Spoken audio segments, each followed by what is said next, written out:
and then I'll tell you how many suggestions we get or how many we got, and then you just pick a number.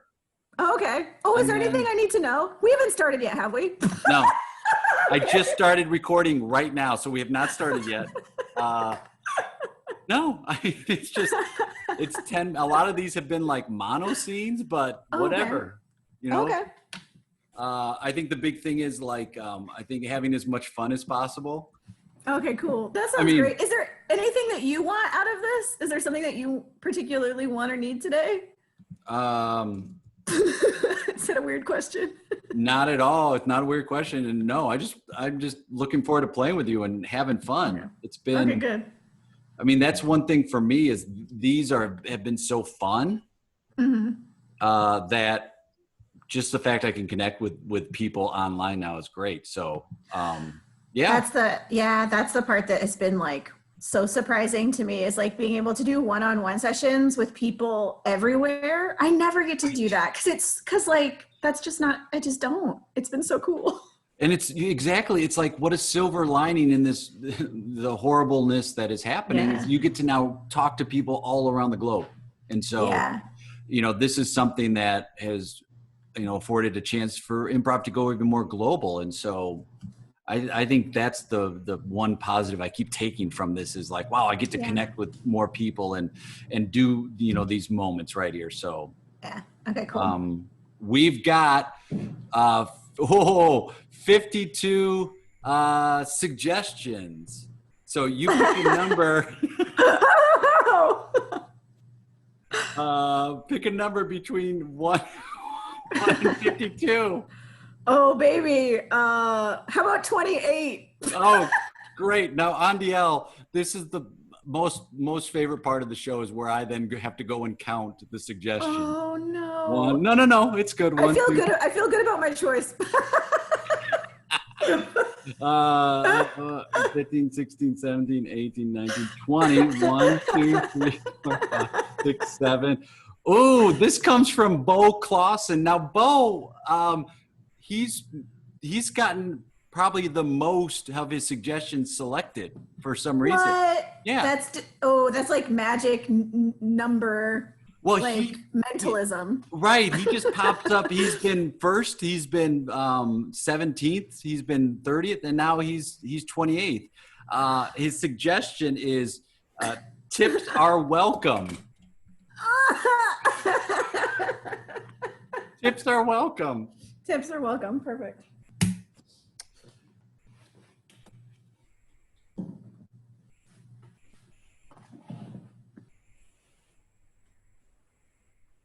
Can I get you anything else, or you all set? Can I see the menu again?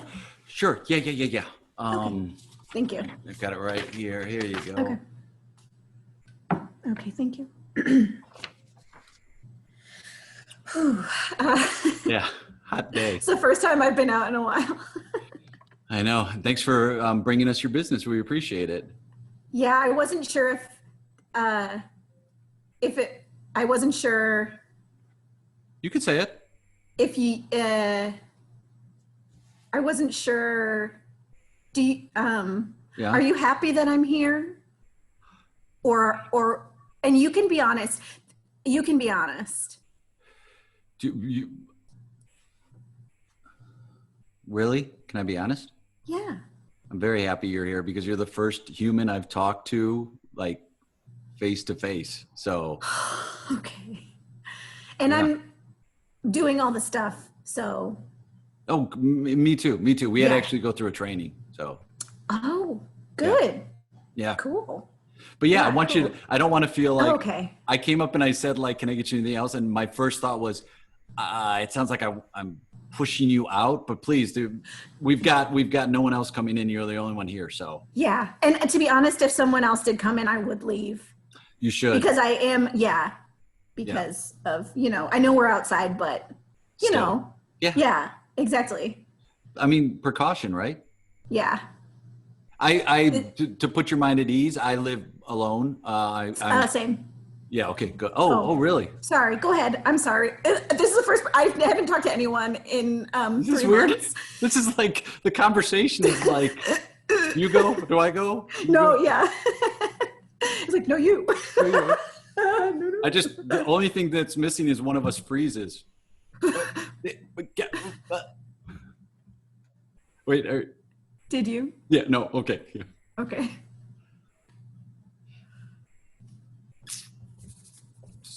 Yeah, good. I have some as well if you'd like some. Oh no, I'm good. I brought it. It's all that I haven't. I have all that I have it in my bag. You live alone, and yes. Yeah. So yeah.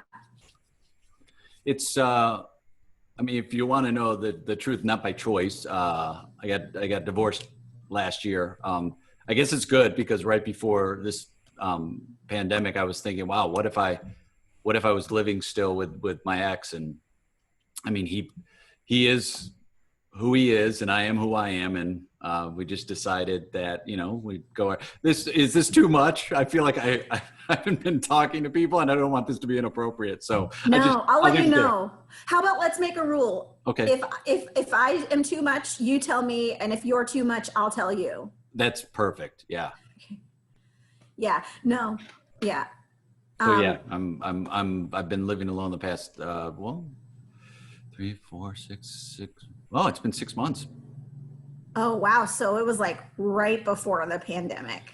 Yeah, and I mean, I can't say it was his fault, and I certainly had part of it. I've been doing a lot of introspection, which I think we all have. Yeah.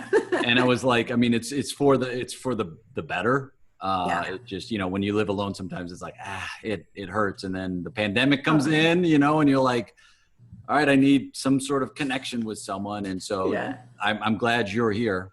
Yeah. Me too. Yeah. I don't have a divorced person. I would just live alone I normally live alone. Have you lived alone for a while? Yeah. Since I was 18. Wow, really? Yeah. I love it. I don't like people. I get you. I'm with you. That much. So I've been mostly okay, but then, I've said if I didn't have to deal with people or money, I'd be fine. Yeah. But then this hit and I was like, I might maybe need to rethink that. Yeah. Because I need people and money. It's funny. I didn't know what an extrovert I was until I was forced to be an introvert. I always thought I'm an introvert, but then the fact I can't go out, and I've lived with someone. I mean, this is the first time I've lived alone. Oh wow. I lived with my parents and my 2 sisters, and then I went right off to college, and I lived with someone there and fell in love, and we lived together, and this is the first time I've been by myself, and so I think it's really healing, to be honest. Oh yeah, my sister has never lived alone. She's always she's always had kids, and I guess that's different. Well, I mean, yeah, kids. I've never wanted kids myself. I couldn't think of that responsibility. Mm-hmm. Yeah, and that just constant. I love kids.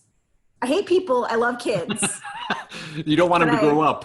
It's like, exactly. If you could just stay that same age, it'd be great. Yeah. Or skipped right to like 60 when they don't care anymore. I have my best friend who has twins, high school freshmen, 1 boy, 1 girl. Can you imagine that? High school freshmen, and trying to help them during this. I mean, she is a saint. She is a saint. Yeah. No, I'm like, no thanks. I want to travel. I want to see the world, and I want to just focus on myself. So no, thank you. Yeah, no, thank you. It's like, you know what? I'm a really good uncle. I'm a really good uncle. Because they're with me for a little bit, and then I give them back. Yeah. Great. It's perfect. It's exactly where I want to be. And nothing against people who want to have kids. If you want to have kids, that's on you. That's fine. Like more power to you, but it just doesn't work out for me. Oh yeah. Well, I think everybody's different. Yeah. It's funny. It's like, yeah, everyone's different. Oh yeah. I feel like being alone for so long and so introspective. I journal, and I feel like there's a lot of journal entries that as I'm writing feel very big. and then you read them back and they're cliches. Like, everybody's different. Like, yeah.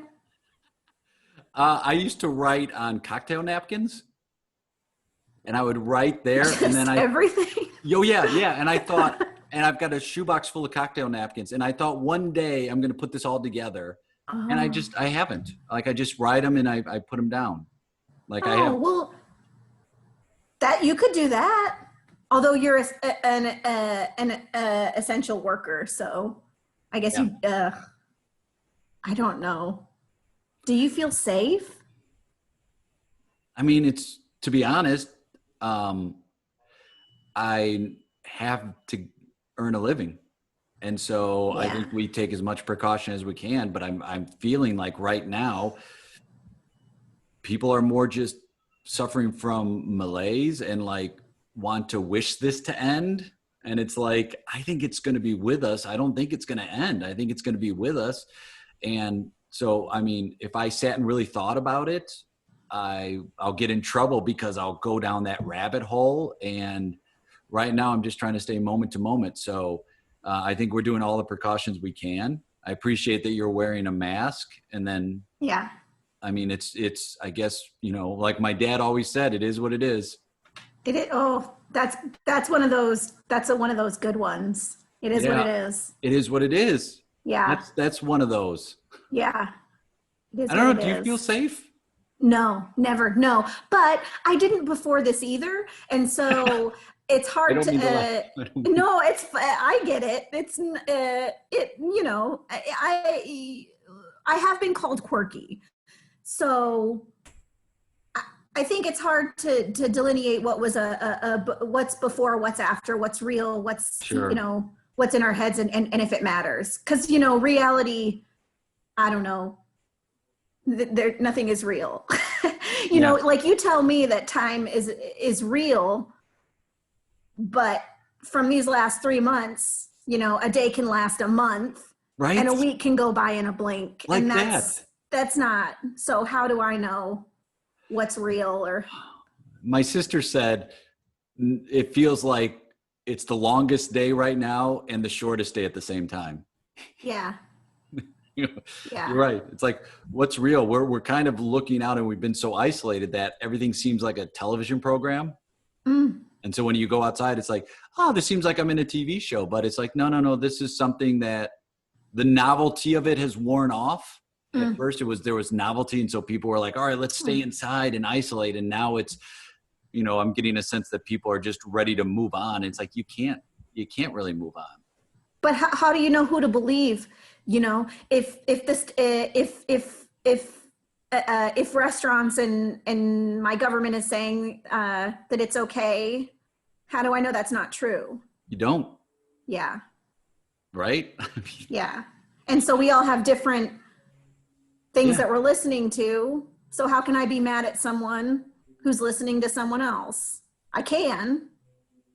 But what good does it do, right? Yeah. It is what it is, I guess.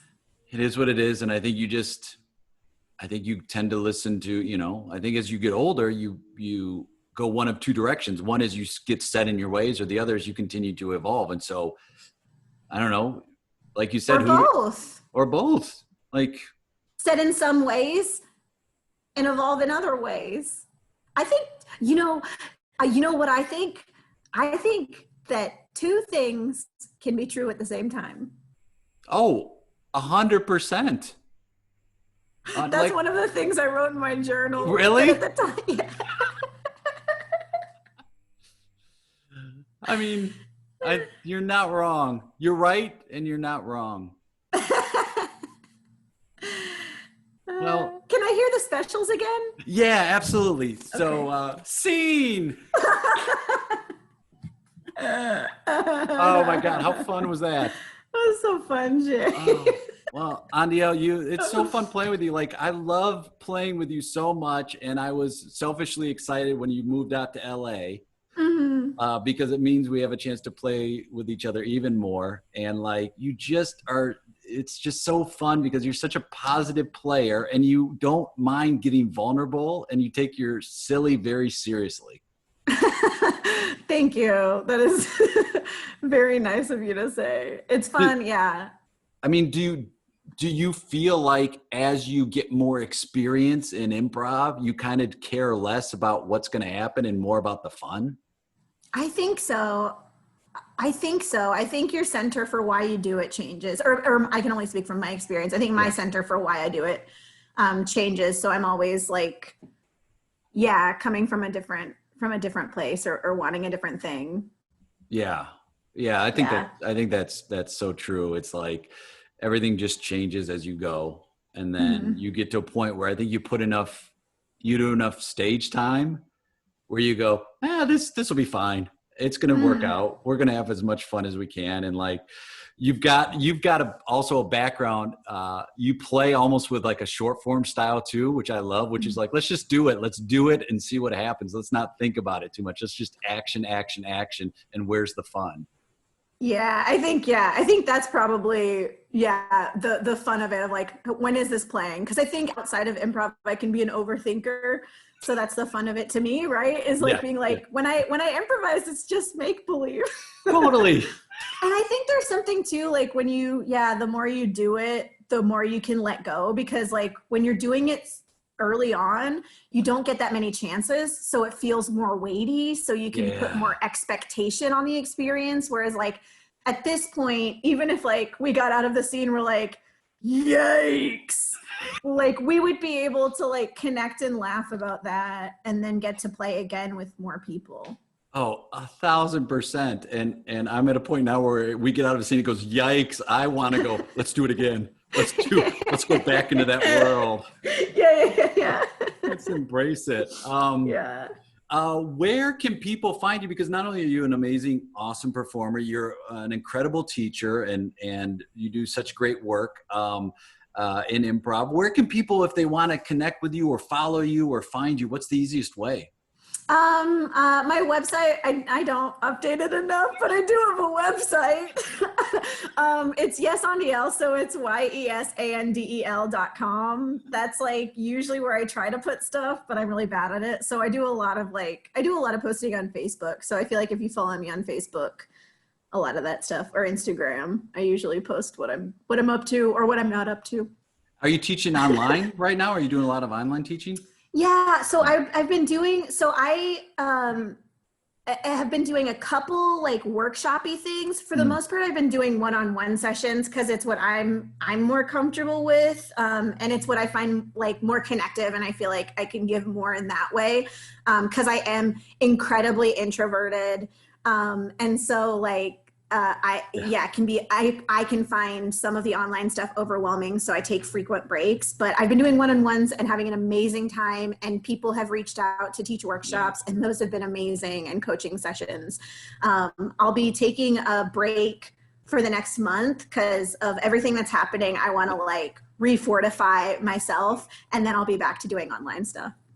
As an introvert, do you feel like people mistake that energy sometimes as like either disinterested or snobbish? Because I feel like introverts can be misinterpreted a lot. Yeah, I think I think I don't necessarily present as introverted as I am. So I think that can definitely be then like when I'm one-on-one talking to someone, I think it can be a shock. Yeah. And so that like me being for sure two different people. Yes. I think it can like come across in that way. And so I try to be really conscious of like being honest about it and authentic, but also like as a teacher trying to make sure that there's room for everything. Because I think also I do tend to play very big and very energetic. Yeah. And I know sometimes for more introverted people that can like push away. So I try in teaching to be aware of that. So to also like be aware of other people's experiences. But definitely I think it can be misconstrued, especially in this like, hey, let's hang out. And I'm like, Yep.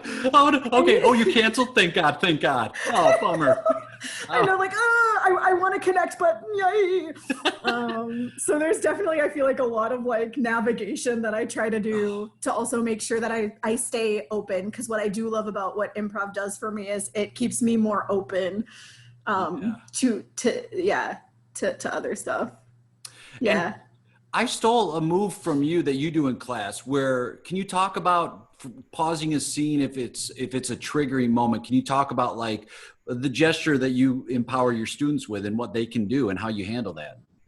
Oh yeah, so that I learned from Jill Bernard, and I do it at the top of classes because I feel like, and I'm still learning and growing, and by no means am excellent at any of this, but I feel like how you set out the classes at the top creates the rules of conduct.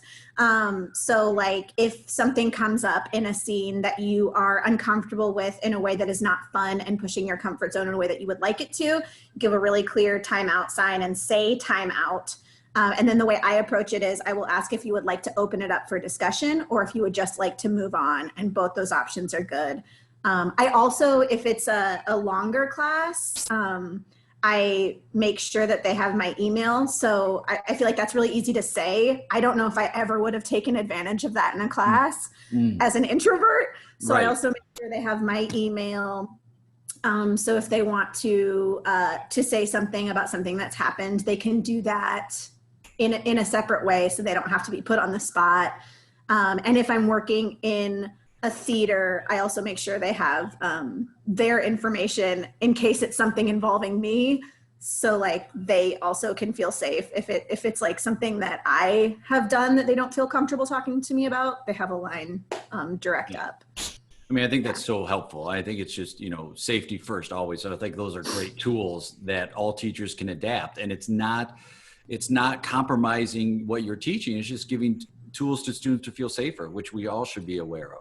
Well, and we know like in improv, I think in art stuff is going to come up. So if we've baked into the system that we're teaching that there are lines when those things do come up, I think that protects everyone, because there are things that are done that people are aware of. And I think there are things that are done that people are not aware of. Yeah. And giving it's easier for me to give the benefit of the doubt and to treat it as an action instead of as a person when that stuff comes up. And if you've said like the same as boundary talks, I know like if you just have it, if you normalize having a boundary talk, then you normalize a space where people are empowered to take care of themselves. And I feel like so many spaces for me coming up, because I've been doing this since early 2000s, so many spaces were not safe for me to speak up. And so many times I was a problem in a room because I did bring something up. But if we set the table that it's okay,